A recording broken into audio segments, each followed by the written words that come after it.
Ok, donc comme à chaque fois, je vais encore vous expliquer ce trade sur volatilité 50, pourquoi je suis haussier. Ok, sur cette paire au moment d'autres vendent, moi je fais que acheter. Ok, moi je peux acheter tout simplement parce que je connais la tendance, je connais la structure.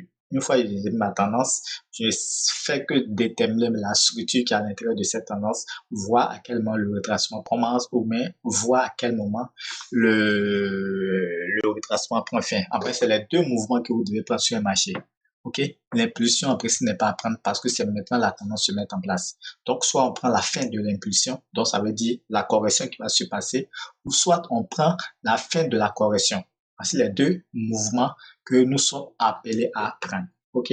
Donc, ici, je vais vous expliquer simplement. Là, je vais d'abord en weekly. En weekly, lorsque vous venez en weekly, ma tendance weekly était à la hausse. Donc, ça, voici ma tendance weekly. Ici, nous avons une tendance weekly qui est haussière. OK. Donc, tout ce que vous voyez ici, ça, c'est une correction du marché. OK.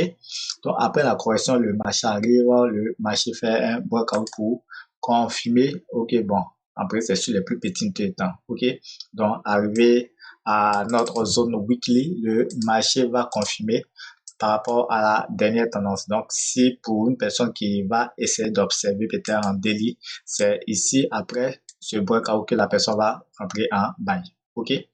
Maintenant, ici, ils sont arrivés, puisque c'est hier, je pense que j'ai pris le trade. Ici, vu qu'ils sont déjà arrivés à leur destination, donc après la correction, c'est la zone de leur destination qui se trouve là. OK? Donc, en principe, le marché arrive là. Si le marché doit se retourner, puisqu'on a une tendance weekly, on a la correction, on a la fin de la correction, donc ils doivent atteindre le sommet de la tendance. OK? Donc, toutes ces zones, c'est correspond à la zone de notre destination de la tendance weekly lorsque le retracement a pris fin. Donc, si ils arrivent dans la zone, pour que ça puisse, le marché puisse vraiment se retourner pour dire que le niveau va peut-être l'attendre haussière ou bien la zone qui est ici va créer une sorte de renversement. Ici, on va en daily. OK? Donc, je vais regarder la tendance, la dernière tendance daily. Donc, ici, voici ma dernière tendance daily. Donc, ma dernière tendance daily, c'est ça, je vais observer si je dois vendre. Commencer à vendre, lui, doit être brisé. OK, il faudrait que ma dernière tendance daily se brise. Et le marché arrive là, donc là, ils arrivent dans ma zone. Donc, ici, je suis en zone d'observation par rapport à ma tendance daily. OK? Vu que c'est une tendance daily, c'est H4 que je vais utiliser pour observer si le marché doit se retourner. On peut anticiper sur les plus petites unités ici. Donc, moi, lorsque je vois le graphique, j'avais déjà vu ce setup. Donc, j'ai préféré prendre le setup H4. Donc, ici, j'ai ma dernière tendance H4 ici. Donc, j'ai ma dernière tendance H4 qui a été brisée. Donc, ils ont fait un breakout. Donc, le retour, je ne me pose pas la question. Pourquoi je prends ce setup? Vu que on est dans une tendance daily. Voici ma tendance daily.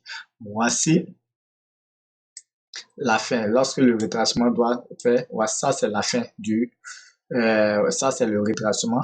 Et on a la fin du retracement, vu que le marché n'a pas pu briser la dernière tendance daily, donc le marché sera plus ou moins obligé de venir tester encore le sommet de daily. Et si le sommet de daily, de la tendance daily arrête le marché, ça va créer quoi? Un renversement, là on pourra vendre. OK? Mais pour le moment, vu que daily a pu résister en faisant un breakout des H4, à partir de là, le marché n'est pas encore arrivé dans la zone de sa destination et le marché fait un retracement. Donc, à partir de là, nous avons plus de chances que le marché reparte. OK? Donc, donc daily, à tendance daily, on était dans une tendance haussière. On a eu un retracement. Donc, à la fin du retracement, c'est le breakout H4. Donc, on sait que le retracement vient de prendre fin. Donc, à partir de là, je peux rentrer. Si je rentre directement, tout simplement parce que j'ai utilisé d'autres outils, daily, en utilisant des trainlines daily. Donc là, je mets le graphique en ligne. Et dans le graphique en ligne, vous pouvez ici, j'ai le trainline daily qui se trouve là. OK? Donc, je peux utiliser sorte de trainline, ça coïncide avec ma zone d'entrée. Donc, je peux tracer ces Trendline. Et là, lorsque le marché vient tester, à partir de notre Trendline, j'ai mon setup d'entrée et j'ai deux Trendlines au fait qui coïncident un peu avec ma zone d'entrée. Donc déjà, il y a une forte probabilité que le marché puisse prendre mon mouvement. Donc pour ceux qui veulent rentrer plus bas, voilà, d'autres pourraient rentrer plus bas sur la mèche, mais là, c'est d'aller faire des analyses sur les plus petites tendances, soit en M5 par exemple. Ici, j'ai ma dernière tendance M5 qui se trouve ici. Donc, ma dernière tendance M5. Donc là, par exemple, ils ont brisé le pullback. Voilà, à partir de là, vous pouvez prendre ça, devient une confirmation sur les plus petits de temps. Et à partir de là, vous pouvez commencer à faire vos bails. OK. Donc, vous voyez que l'analyse, nous utilisons plusieurs types en fonction de l'analyse. On a une idée claire de la tendance. Et par rapport à l'idée de la tendance, où le marché se trouve, quel est le mouvement, qu'est-ce que nous devons rechercher. En fonction de cela, nous pouvons prendre des euh, décisions vraiment éclairées pour rentrer sur le marché comme nous le souhaitons avec moins de risques. OK? Donc, c'est vraiment important. Donc, là, si le marché arrive à ce niveau et que le marché me donne l'opportunité de faire des sels, je vais le faire des sels, mais tout en sachant que pour que le sel puisse se confirmer, il faudrait que ce dernier niveau daily, s'ils n'ont pas créé une nouvelle tendance daily, il faudrait que ce dernier niveau daily se brise d'abord. Là, avec une confirmation weekly, je peux maintenant commencer à vendre. OK? Donc, j'espère que cette vidéo vous a aidé et pourra vous éclairer, mais c'était rapide. Donc, d'ici là, portez-vous bien et nous donnons rendez-vous très prochainement pour essayer de faire encore d'autres types de vidéos qui pourront plus ou moins vous aider. OK? Donc, d'ici là, portez-vous bien et nous donnons rendez-vous très prochainement.